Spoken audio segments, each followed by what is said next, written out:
Kereta ni datang dengan dua power door, kanan dan juga kiri. Dan yang ni design seat bahagian belakang dia yang datang dengan captain seat, balut full leather dengan function ISOFIX. Yang ni control untuk korang setting dia punya leg rest ataupun decline dan inclinekan seat dia. Kat sini ada cup holder. Sama juga kat sini ada lagi cup holder. Untuk bahagian atas dia datang dengan aircon control untuk aircon row kedua dan ketiga.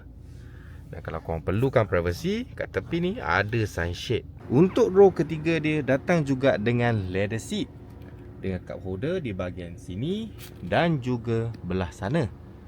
Dan third row pun ada juga sunshade. Dan kalau orang dewasa nak duduk, korang boleh belakangkan kursi ni dengan armrest juga di bahagian tengah. Untuk berminat dengan kereta ni, korang boleh roger je terus. Okay guys, jom kita tengok belah belakang pula.